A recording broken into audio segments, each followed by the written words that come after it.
Good afternoon, everyone. Welcome to the Sunday session. Welcome to the Sunday session. I'm gonna wait a bit and give you time to invite your friends and your relatives, your family members.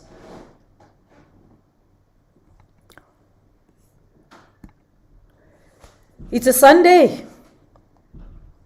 Another opportunity to learn, to grow, and become better people. Call your friends. Call your friends. We are here for session 4.3.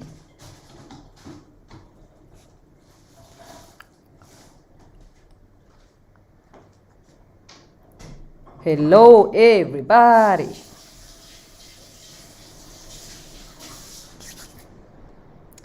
Session 4.3, today we are tackling a very controversial topic, AI versus hackers. And we're handling this topic today because it's Cybersecurity Month. And so it's important that we talk about cybersecurity in the context of AI. What does it mean? What does it mean in this context to have AI? In this context, to have cyber security threats in this environment. I'm going to wait a bit and get you to invite your people. It's of course 2 minutes. It's 2 minutes to 5 o'clock, and we're going to wait for you to invite your friends, your family, and everybody that you would like to have on this session. It's always good to invite the people who are close to you so that you don't learn alone. So invite the people who are close to you so that they learn as you learn. Invite the people that are close to you so that they learn with you. You don't grow alone. You grow with your people.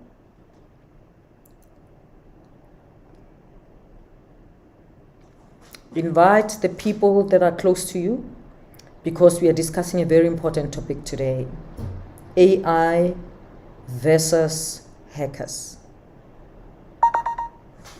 AI versus hackers.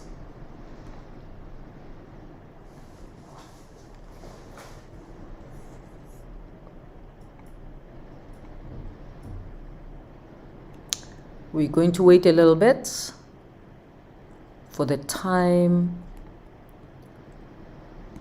5 o'clock. It's now 5 o'clock.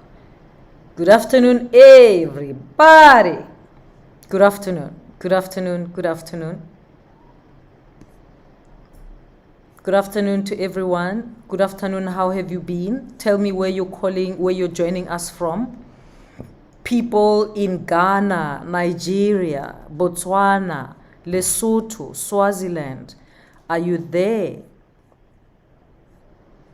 Are you there, and are you joining us today?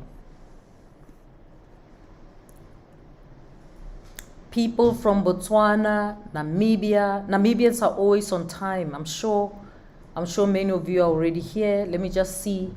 As I always do, I'll be looking on YouTube to see who's joining us. So I'm gonna give you time. Of course, I'm in Cape Town. And there's so much anger around. People are very upset at the fact that the Cape Town Marathon has been cancelled. So maybe that's the reason why people are not joining today. Just gonna wait a little bit more and see who's joining us. I can see Agnes Mafaisa. Agnes, welcome. Thank you so much for joining us. Agnes Mafaisa, you're joining us from Ga-Rankuwa, right? Or is it from another place? Sounds like a name from home. Agnes Mafaisa, billionaire from Polokwane, welcome. Just Africa, good afternoon, Prof. Joining from Port Elizabeth. Thank you for joining us from Port Elizabeth. Just Africa. I'm sure that's the name of an organization, and we are glad to have you with us. I'm waiting to see other people joining us. Sis T, thank you so much for joining us. Good afternoon, Prof. It's good to have you with us as always, Sis T. Thank you very much for joining us. We're discussing a very important topic today, AI versus hackers. You know, oftentimes we think hacking will not happen to you, will not happen to me, it will happen to someone else. But actually, hacking is here and it's real. It affects people like you and I. Even the most tech-savvy people get hacked. And with AI, hackers are also using AI. Hackers have their own conferences. Hackers develop themselves. Hackers better their skills every day. And the question is, how are you getting ready? And how can you better yourself? What knowledge do you need to have so that you are better equipped to protect yourself? And today we'll be talking about that. Tabo, Dr. T. Munyati, thank you very much for joining us. The AI Fluency community is here. Chaba Morajani, thank you so much, Chaba. It's good to see you always. Let the church service begin. The pastor is here, Chaba. The pastor is here, so the church can happen. All right, and yeah, the marathon, man. I don't know if any of you has been disturbed by the fact that the marathon has been cancelled. The marathon. People are so touched. But just think about it. If the organizers did not cancel the marathon and people go out running and then casualties happen, do you know who would be blamed? The organizers.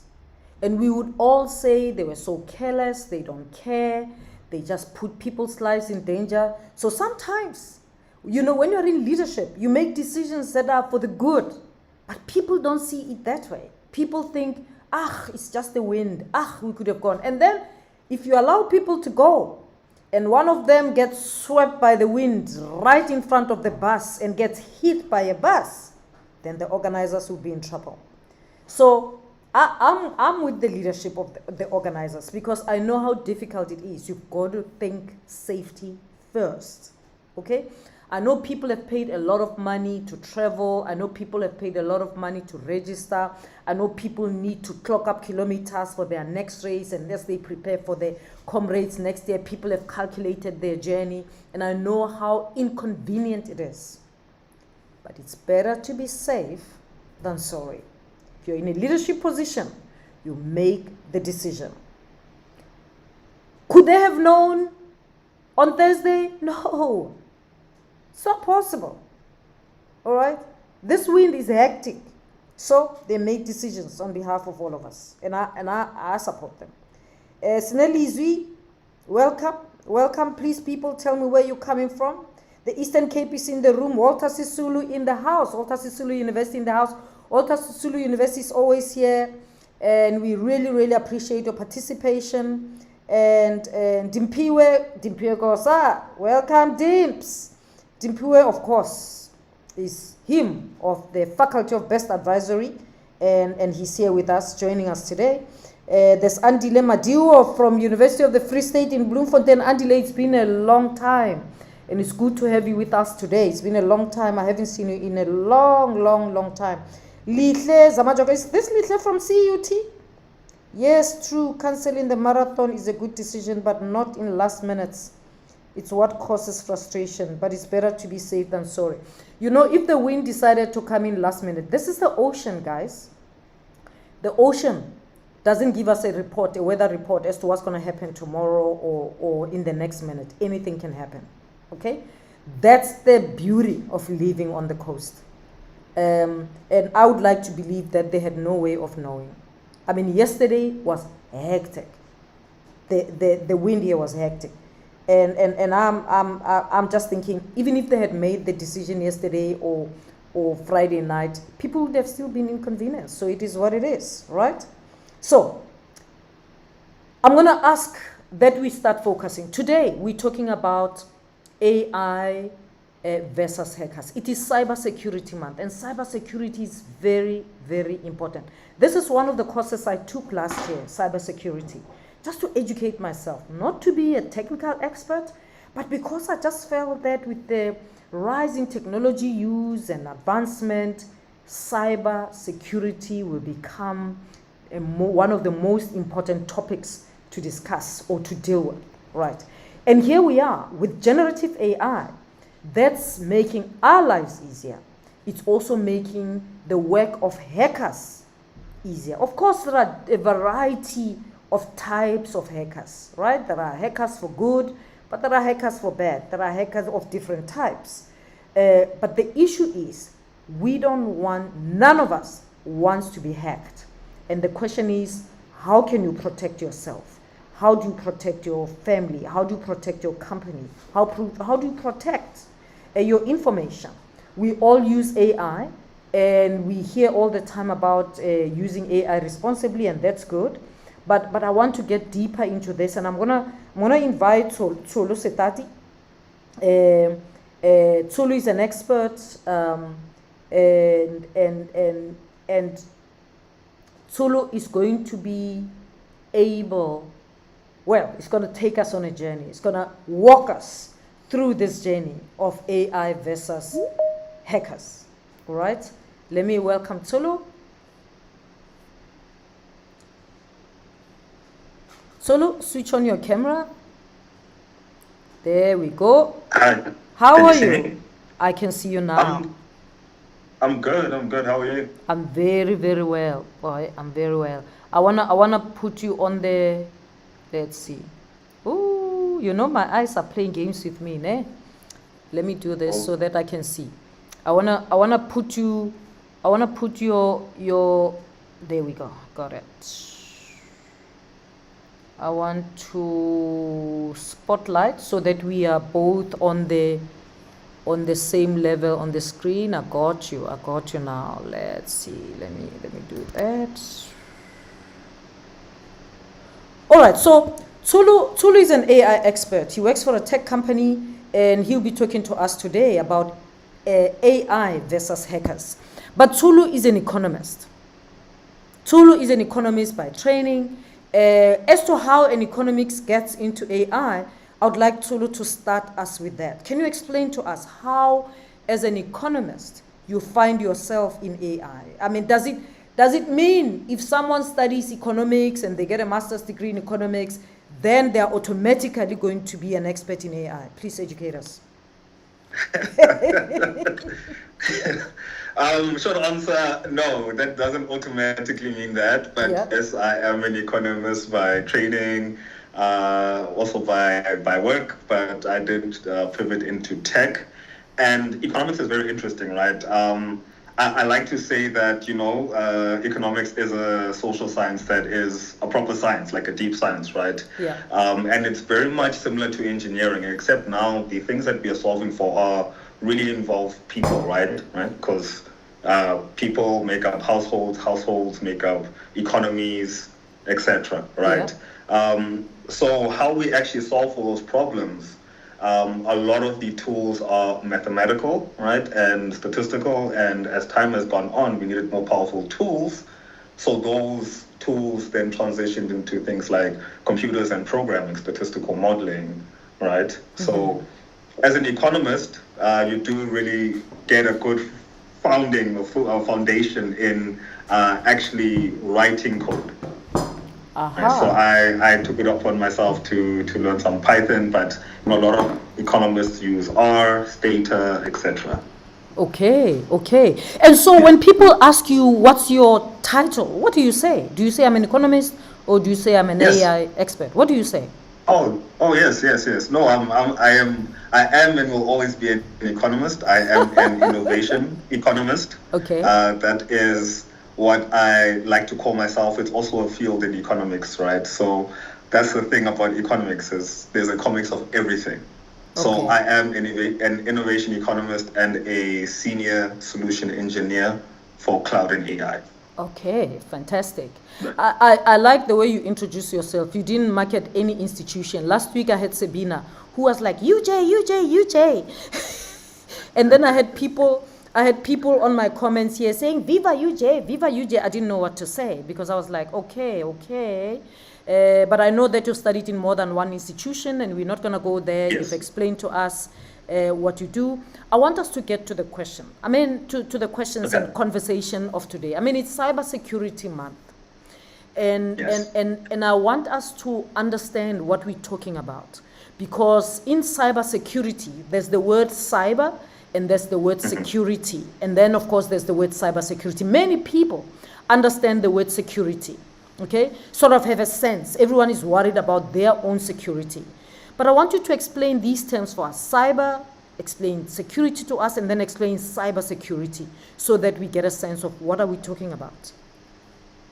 Okay, so, well, let's just start at the beginning of the entire term, right? Cyber, Yeah. right? So cyber really is anything that is related to computers, networks, digital technologies, anything in that space. So your computer is a cyber tool, your laptop, your phone, your watch, right? Your fridge. Some fridges are quite smart, right? So your fridge is also a cyber tool, right? And security, of course, is the measures that you would use to protect the system, right? So there's physical security, there's personal security, right?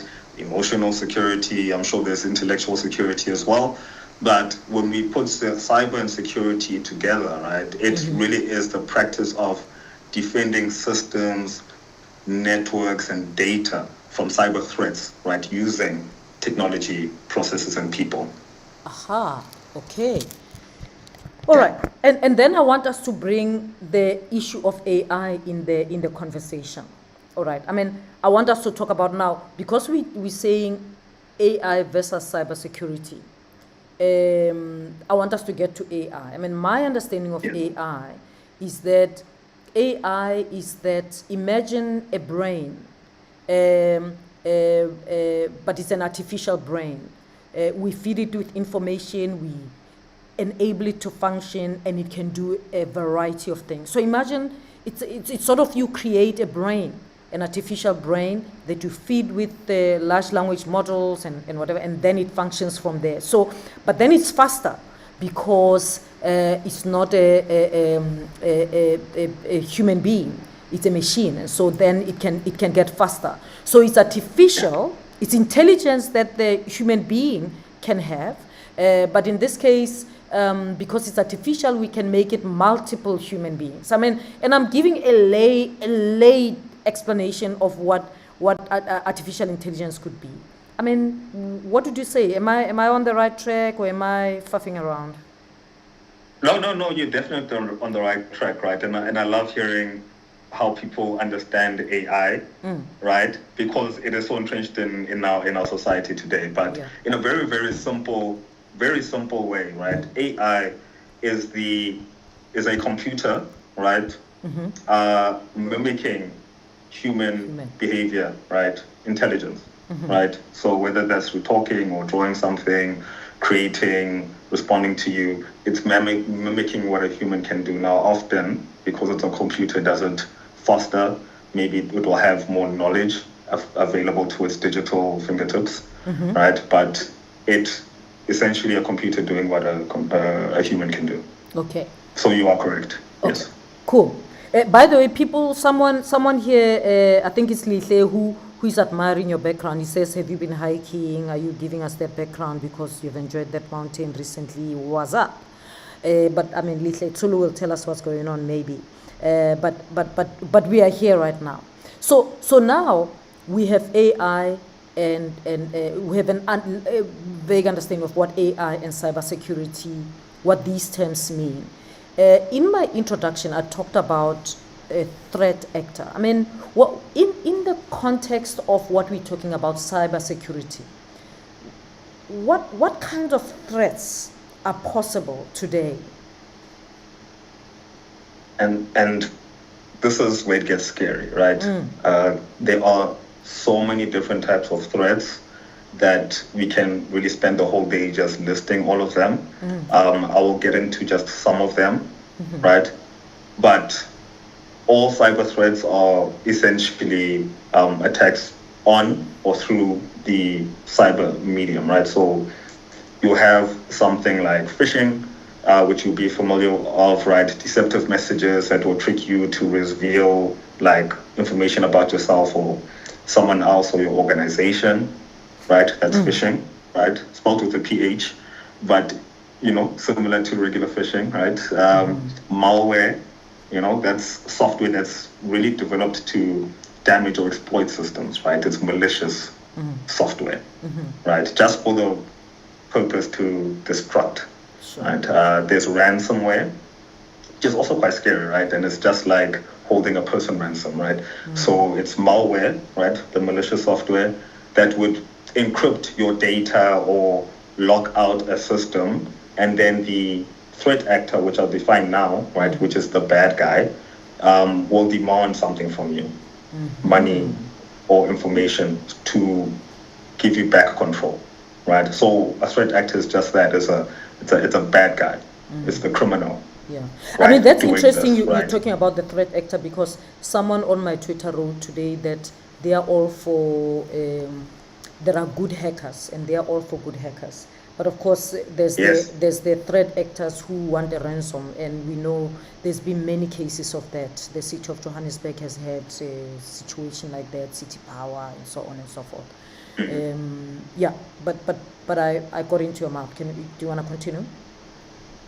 Yes, and we'll get into the good hackers, right? Because they are definitely part of the puzzle, Yeah. right? I won't go into all of the different types of cyber attacks, but I mean, you've got social engineering, right? Which is not just a cyber attack, right? But social engineering is manipulating people to revealing confidential information about themselves or to do something that's risky, right? So this could be, and this is using your information, right? It's built on trust, right?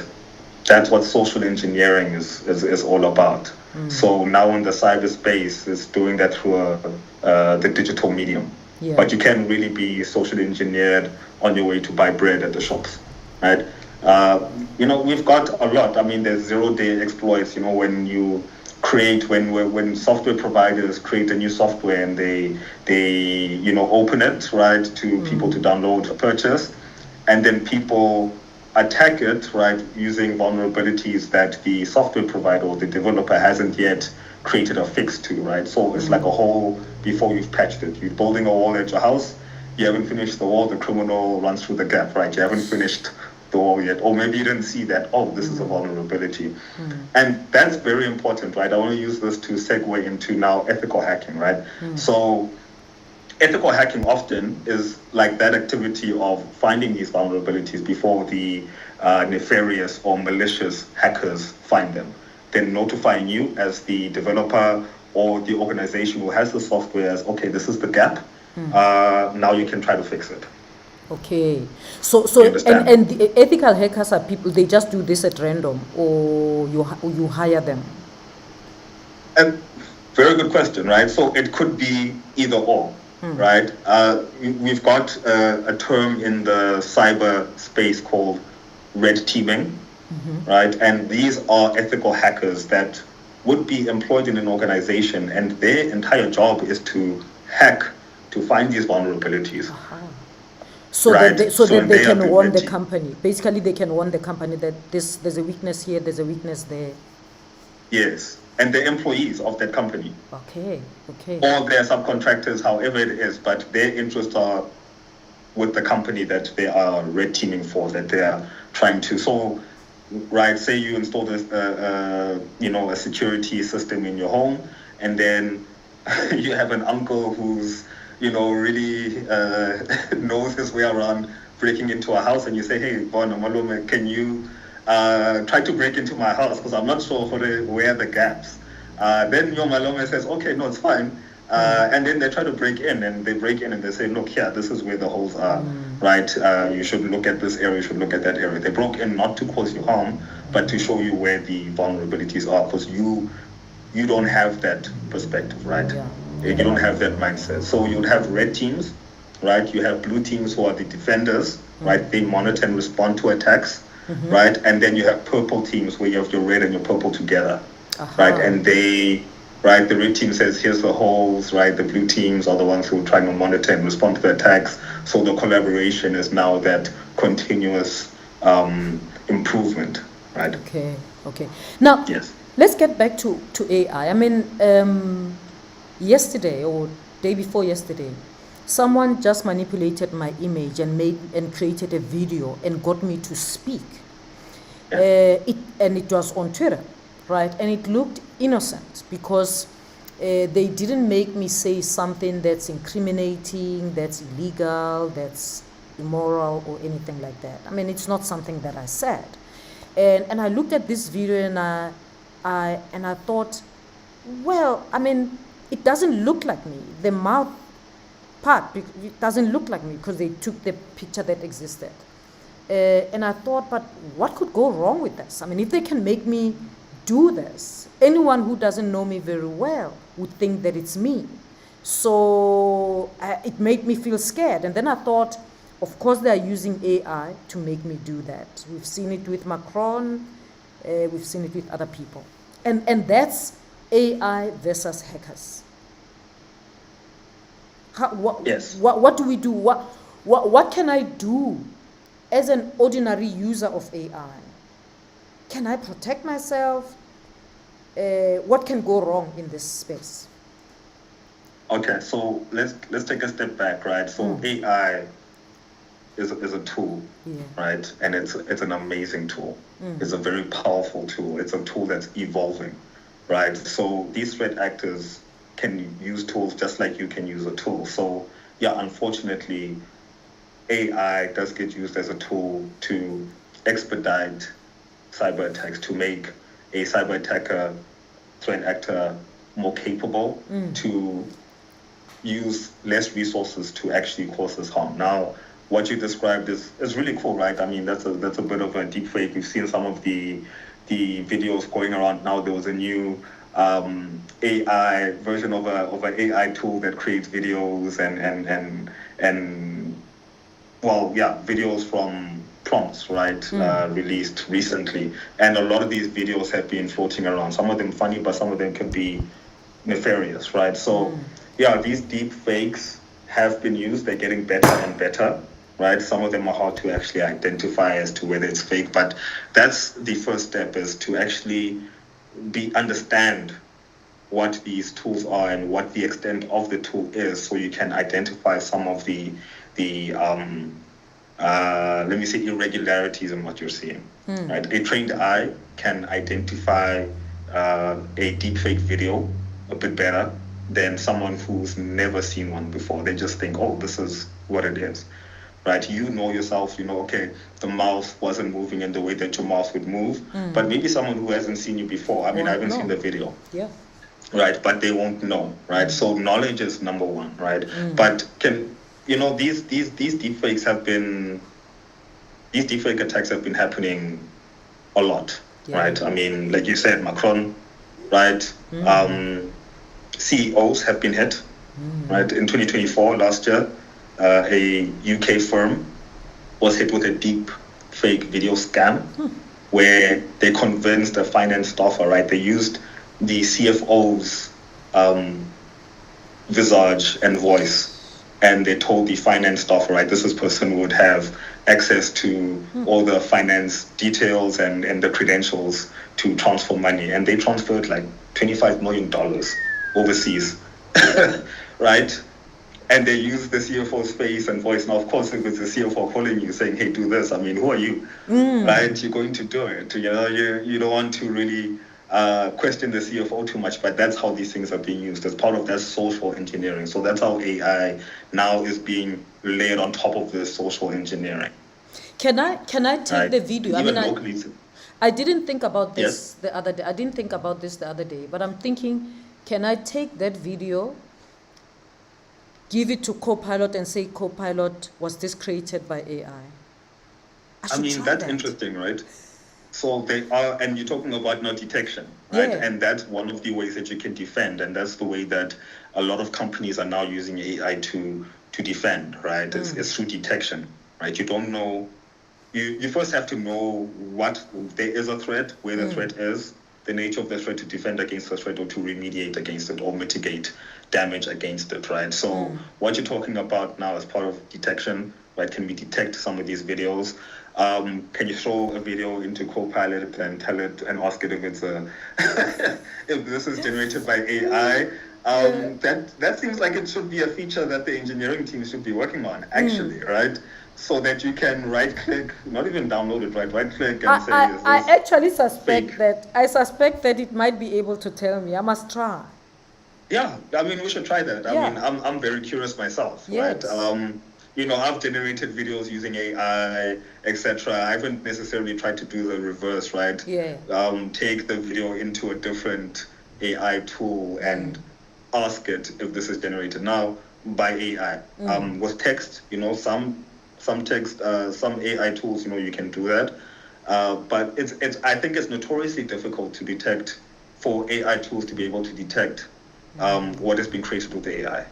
Right, it's difficult for that. I think in the academic space, it's also, they're finding it difficult to hamper down on that AI generated content plagiarism issue, right? Because you're not always able to tell, and sometimes people who haven't used AI get flagged for having used AI. So I think it will be a similar thing with videos, right? Because at the end of the day, it's all data. Yeah, but you know, we've been affected in South Africa by these deep fakes by notable people, impersonating notable people. Right? President Cyril Ramaphosa, Patrice Motsepe, Paul Mashatile were all used in a deep fake video that endorsed an online trading platform, right? To say, oh, you can get massive returns, etc. if you invest here, right? And the FSCA, right, Financial Sector Conduct Authority, had to step in immediately. So that's one of the ways that, you know, you can defend against this type of AI fake. Now, obviously, if you're the one that's being deep faked, you should let people know that it's not you. That's also a way to defend, right? Because you're letting people, this is not me, right? So don't believe this. Right, so that is a strategy as well. We'll look into dropping the video into Copilot.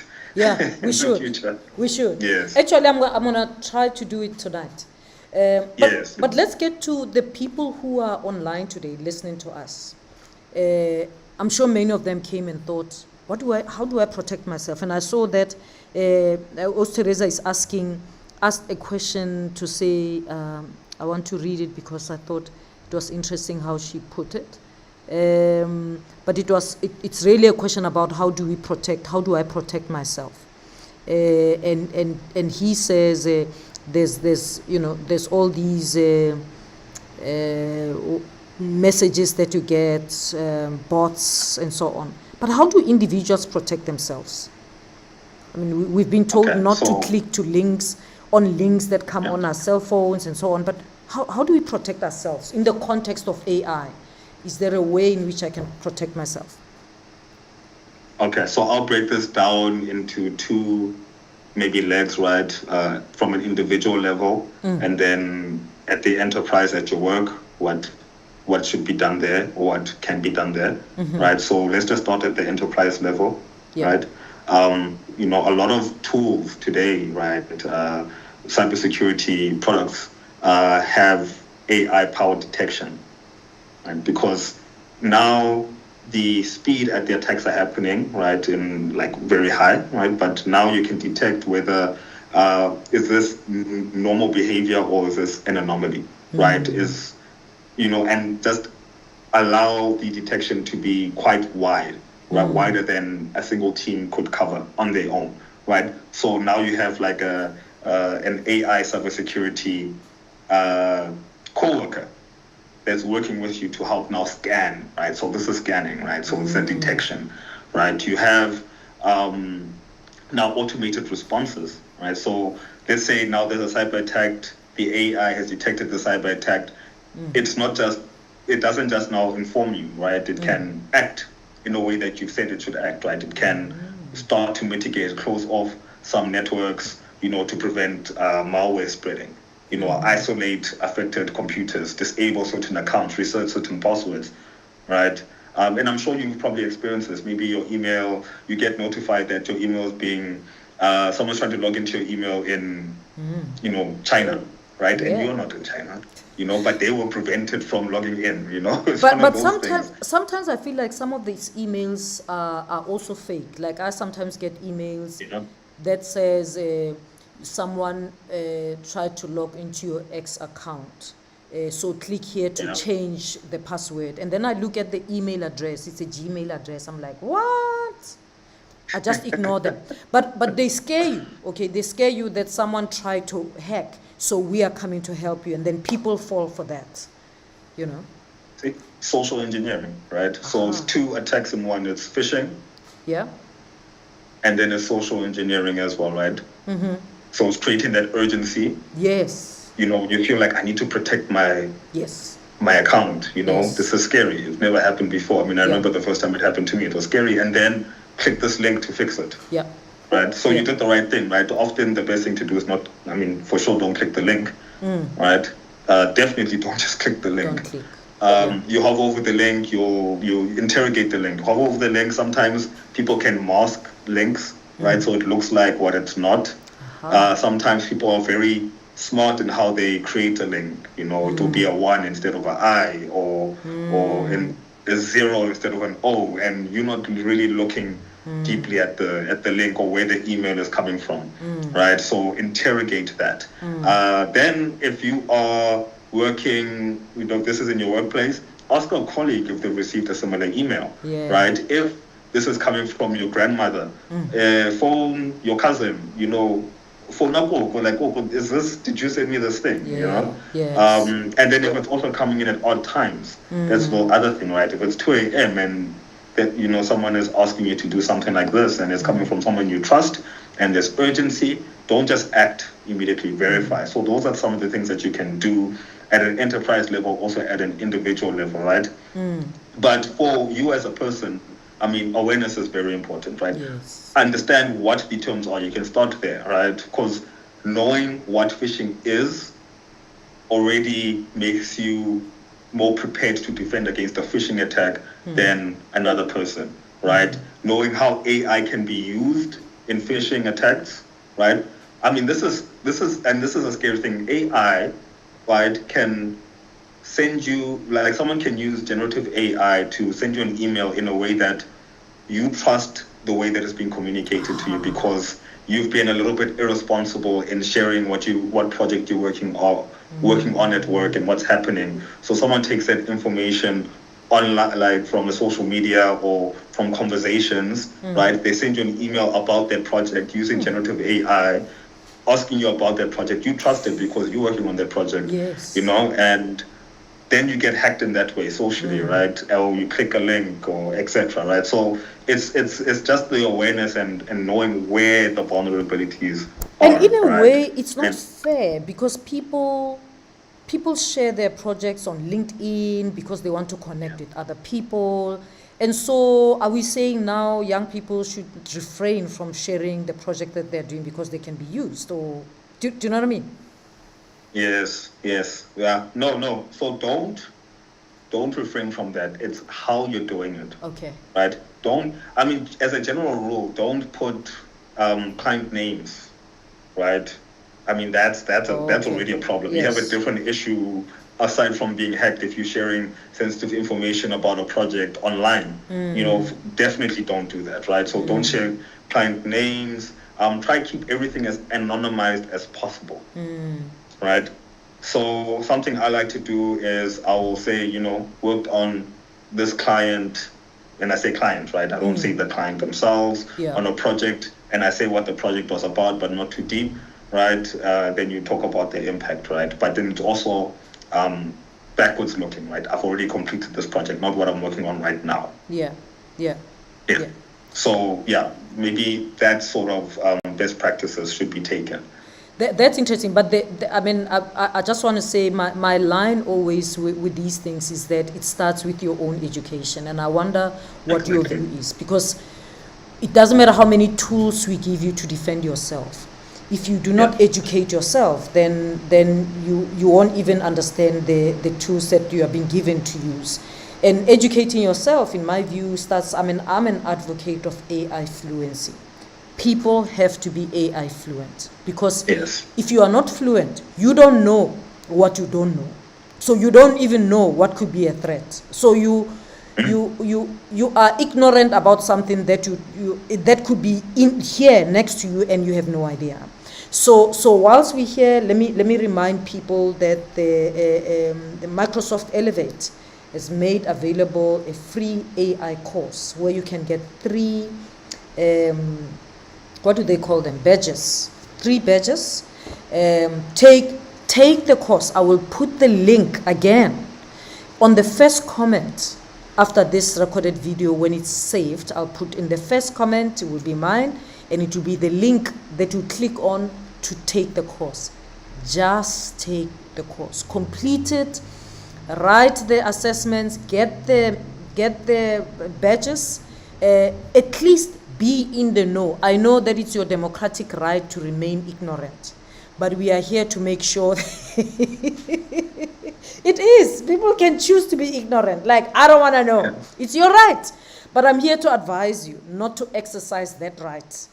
Take the course, do it, recruit as many people as you can to take the course, because Microsoft Elevate has made available 50,000 opportunities for people across the African continent to take the course. Follow my social media pages, subscribe to this channel, because we educate you about these things. And of course, there are prizes to be won. I haven't announced a winner, but there will be winners. So keep engaging, register, tell me when you've got the badge, because I want to give the prize to people who are taking the courses, people who are doing things to educate themselves, people who are engaging on these AI conversations. I've got a prize. I should have given a prize last week, I didn't, but we'll give 2 prizes at a go, as we announced when we launched this Elevate series. So I just thought to emphasize that, Tsulu, because in my view, education is power. You've got to get training, and you said you agree with me, right? 100%. You don't know what you don't know.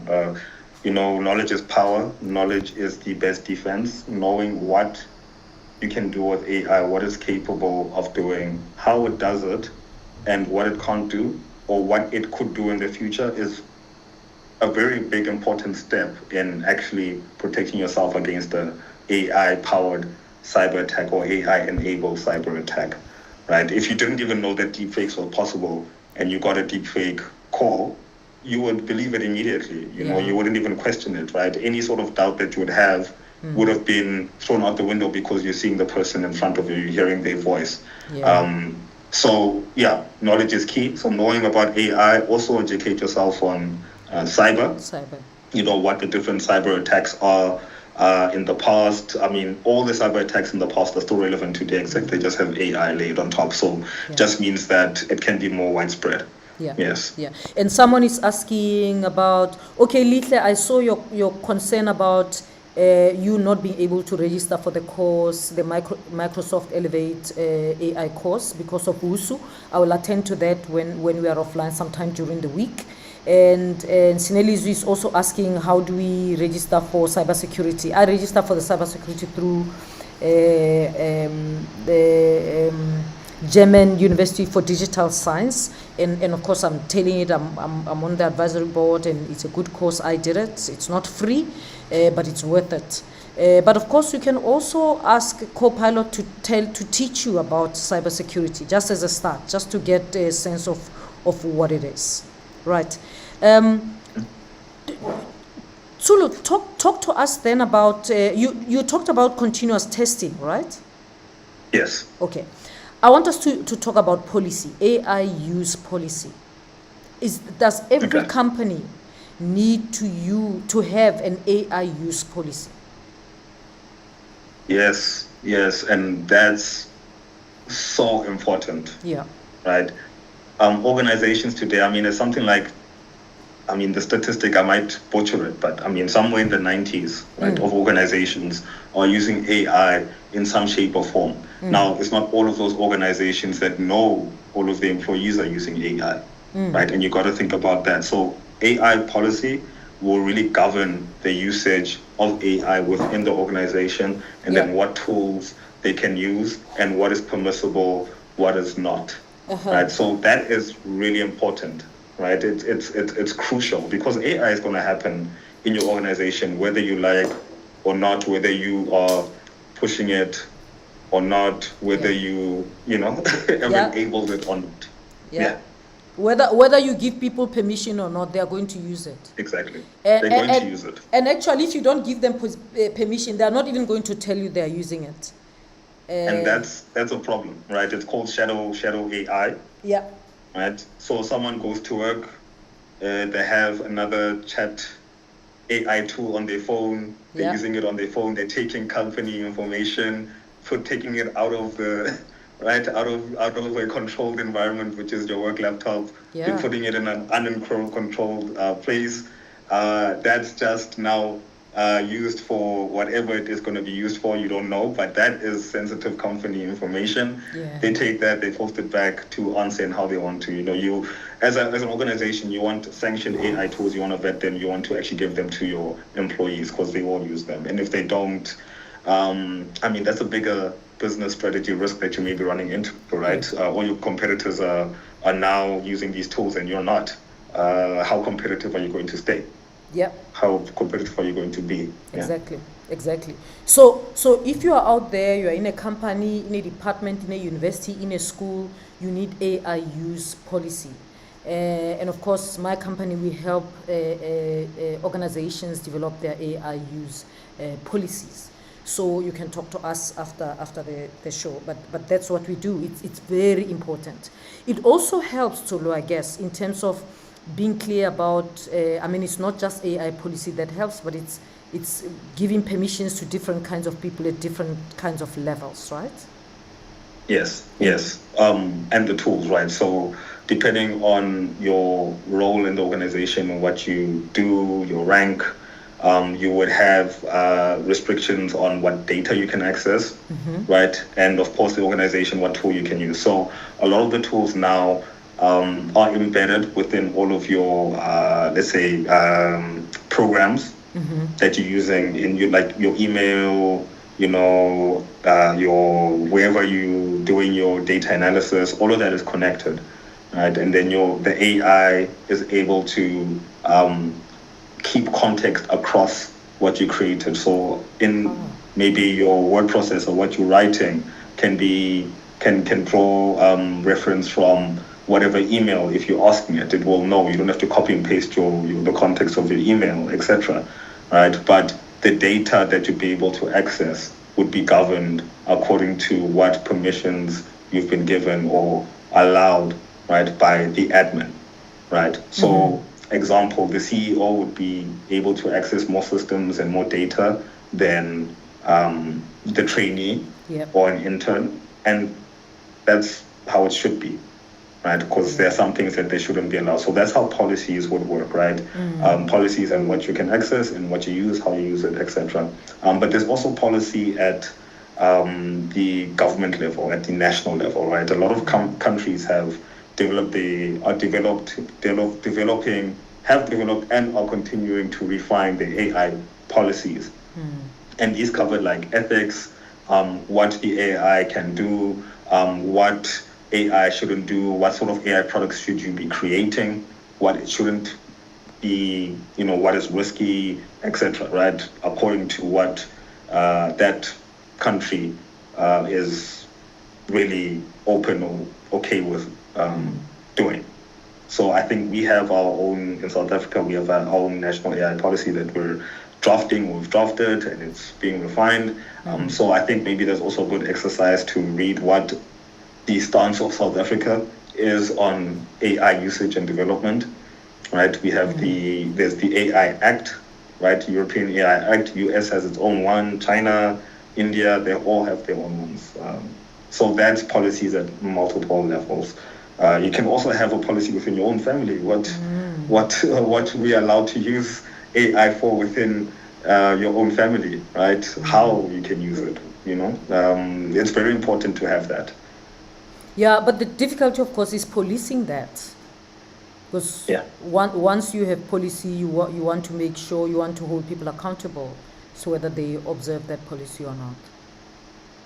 Yeah, and there are tools products, right, that at an enterprise level can govern that, right? So that's the AI governance aspect, Okay. right? Within your own house, it might be difficult, but your organization, if there are any CEOs or any future CEOs or CTOs, there are definitely AI governance or data governance products out there that will show you what AI tools your employees are using, when are they using, what are they using it for, and then to flag certain things. And you can ban certain AI tools. You can. You can also find out, you can go down to the user. Okay, this person B, Tabo has been using this tool that we don't want, and they're doing these things, and it's been flagged as risky. That's how AI now is able to identify now what's risky, and report you now to the security team, and then they can take action on that, right? So definitely governance is very important, right? It's from a personal level, governance level, and then of the knowledge level as well. Great. So yeah, I'm glad that you mentioned the different levels, because we often think that it's only important at country level. The country must get the policy right. We can't do anything until the country gets the policy right. But it also happens at different levels. And in fact, even if the country doesn't have a policy yet, or they're still developing it, doesn't mean that your company should not have AI policy. You can still develop AI policy, even if the country is slow or anything. You still have to have your own AI governance structures and processes in place. Yes. Okay. Now, in my advertising this session, I said to people that we are fighting fire with fire, and because I thought, hey, AI can help us fight this thing as the hackers use this, and I want, just as we draw to the close, to sort of talk a little bit about that, because it seems to me that from what you said, an AI model can warn us if there are sort of suspicions of hacking in the company. Can they warn us without us setting them up to warn us? Do we have to set them up to warn us that there's potential hacking taking place in the company? Yes, definitely. I mean, if you're part of the security team, right, and you have these tools that a lot of companies have the security AI tools that will notify the admins or the security team from anomalous behavior. Yeah. But like I said as well, they can also take action, right? They can generate certain scripts to remediate against some attacks. So yes, to directly answer your question, yes, all of that is possible. How it's according to what the security team wants it to do, right? So the first thing is, of course, detection, right?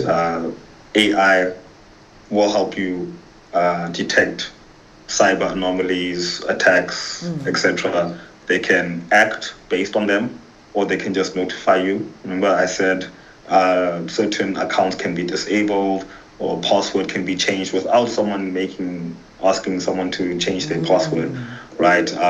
Things can be locked out, etc.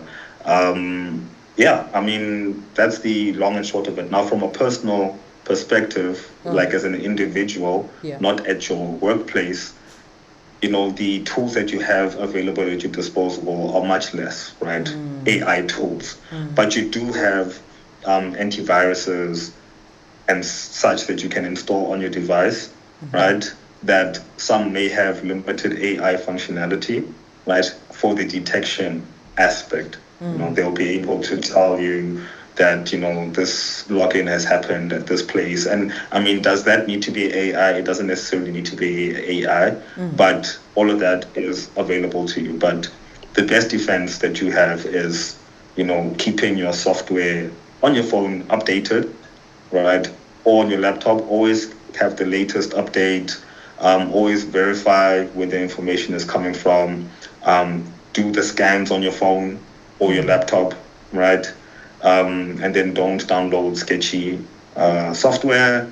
And then verify with people, about the validity of a text, a phone call, etc. Right? And education, So, yeah, I mean, even if you're a developer, right?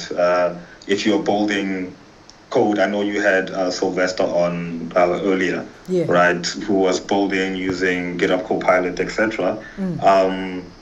You can ask GitHub Copilot to sort of look at your code if there are any vulnerabilities, right? And it can tell you, okay, these are the potential issues. Now, it's not perfect, right?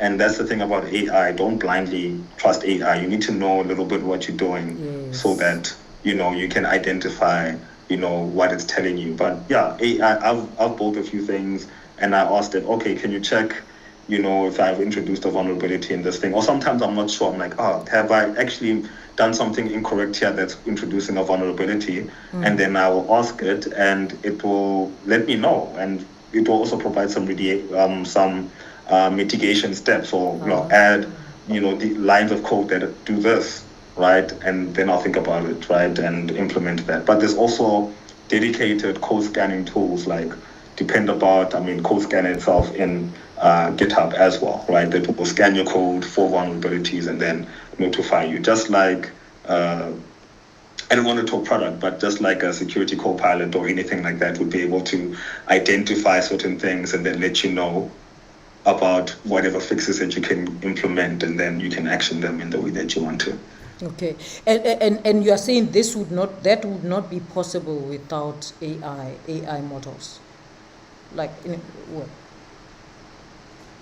we wouldn't be able to Possible. protect our code. I mean, if I develop code for something, it could be hacked, and I wouldn't necessarily be able to protect it from hacking if I didn't have an AI tool. So would there be possibility? Look, you can do it without tools. It's just the efficacy, the efficiency, and the quickness of it, right? Because at the end of the day, AI is a force multiplier. It's not just something that's going to do anything without instruction. If you're asking it to check for code, or you're giving it the power to act on suspicious activities, then it will do that. Okay. You see, yeah. All right. Now, So it will make you able to do something that you wouldn't be able to do before. Yeah. okay. I want to check questions in the last 5 minutes so that if there are questions, you can answer. Sylvester is usually here on the platform. He's not there today, but he's usually there and answers questions and so on. But let me see if there are any questions. I see people from Pietermaritzburg. Thank you very much for joining us. Stava was asking about fintech. Of course, we are not talking about fintech, but you are saying, please explain your understanding of fintech, because it is a buzzword. Please share your concerns around digital footprint. Digital footprint, that's got something to do with security. Go ahead. Yeah, okay, so quick definition of fintech. I like the very simple definitions, right? It's any technology around anything regarding finance, right? So your banking app is a form of fintech.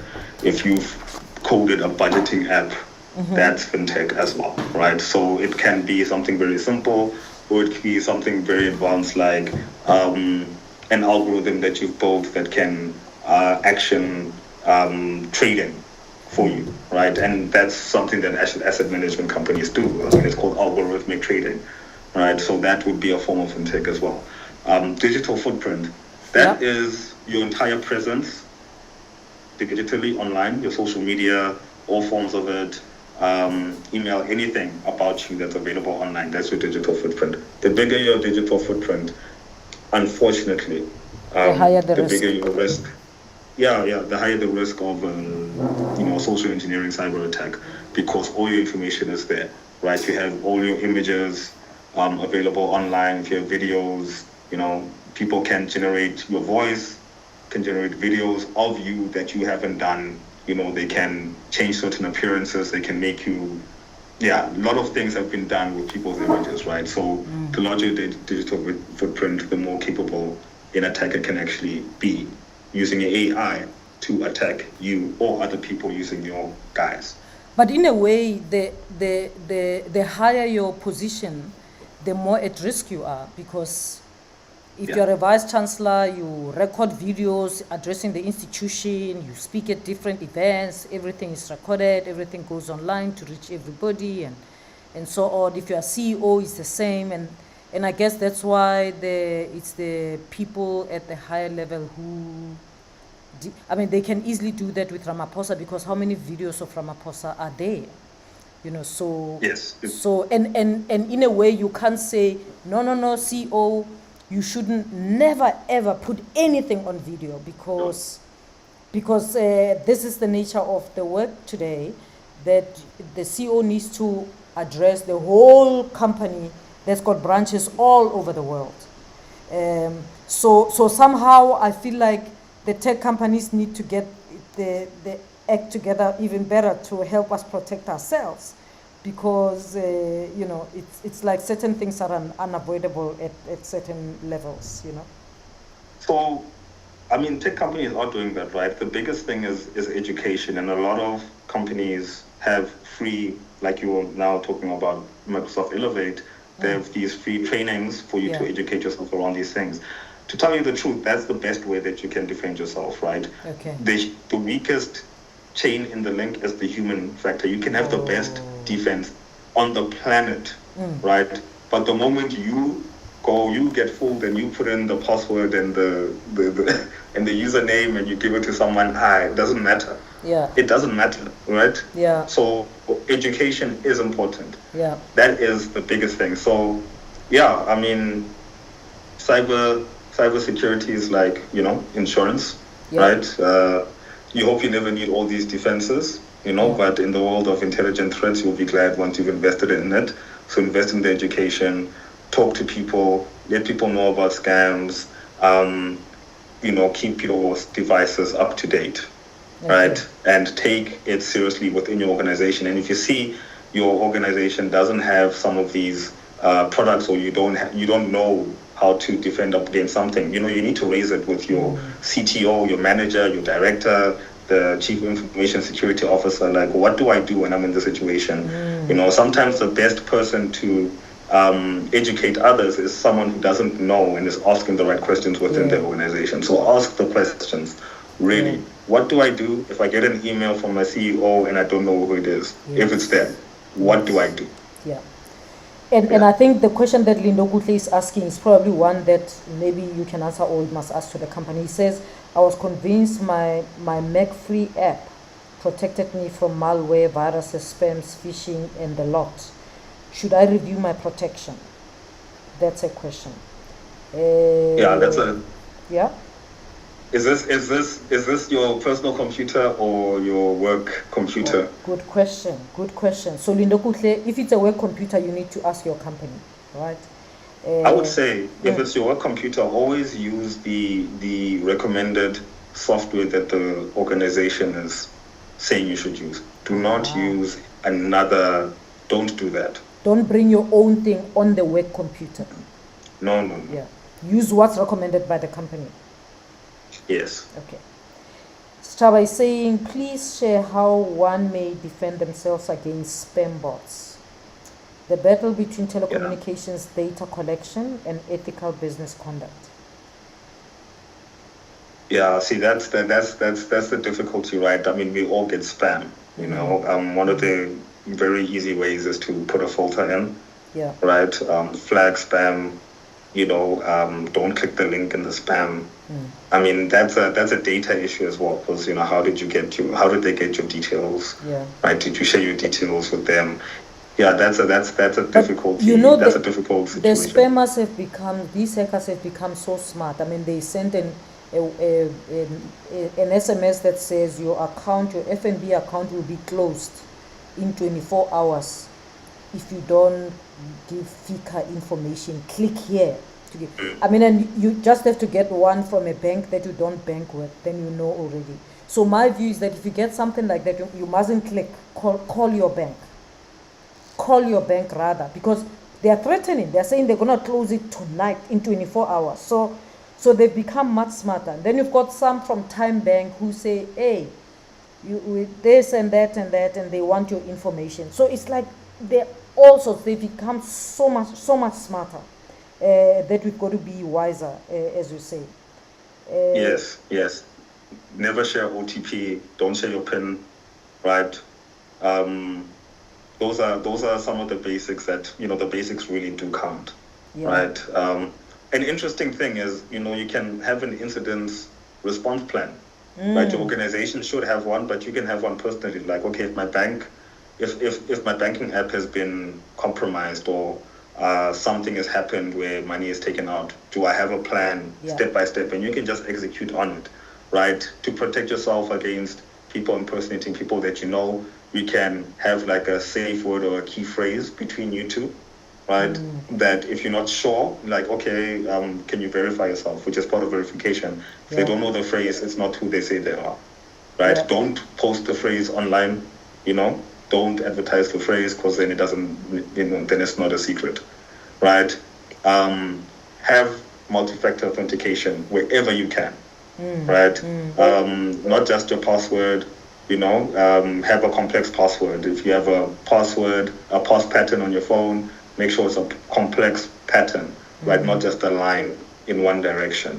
So these are ways that you can just keep defending yourself, right? But it's not foolproof all the time. And that's the reality of the situation is, the best defense is kind of what you will do once you get attacked, but you can limit your chances of being attacked greatly through those things. Absolutely. Sulu, thank you so much for talking to me today. It was very instructive. People have asked a lot of questions. People are aware about spam. I mean, as I'm talking to you, I thought, gosh, I got you as an AI specialist. It seems to me that we need to get a cybersecurity specialist. We need a lawyer, because I was also thinking, so what do I do if someone fakes me? Can I sue them? If someone creates a video of me saying something that's untoward, I can sue them and say, hey, now I've lost business simply because you did this thing. And I think it's getting to that, and students who are out there doing masters and PhD degrees need to study these things so that they can grow the knowledge, rather than us waiting for someone from somewhere in the West to tell us. These are some of the things that that students can research and come up with new knowledge. This is how we can protect ourselves. But thank you so much for joining me. I'm sure we'll have conversations again about other matters relating to AI. But I appreciate the time that you made this afternoon. Thank you so much, Prof. And love what you're doing. All right, fantastic. And thank you to you all who joined me for this conversation today. I was moving, you saw me moving tables. I'm not at home, and so my battery was running out, so I needed to connect to the plug. But thank you so much for joining me. Those of you in Namibia, in Ndola, Zambia, in Pietermaritzburg, Bloemfontein, everywhere, Tabazimbi, Limpopo, thank you so much. The usual people who are here all week, every day, every week, Sechaba, Sylvester, Tabo, Dr. Munyazi, Sister T, thank you so much for joining us. But please do me a favor. Don't leave before you click subscribe. Click the subscribe button and click notification, so that just in case you miss the session, you can get a notification when an episode is done. I appreciate you joining me. Help me. Let's grow a channel that focuses on education. Let's grow it. Let's not just have channels that focus on entertainment reaching 1 million. Let's have channels that focus on education, growing up to 1 million. Education that's not going to just get you a matric, but education for everybody, whether you're a township kid, whether you're in a rural area, whether you're an executive or a manager. What we do here is relevant for you. So click subscribe, click notifications, and let's grow the channel for good. Thank you so much, and I'll see you again next week. Remember that I'm going to put the link for you to click and do the course, the Microsoft course that's available to you for free. Thanks very much, Tolo. Thank you, everyone. Have a good week. Thank you. Bye-bye. Right?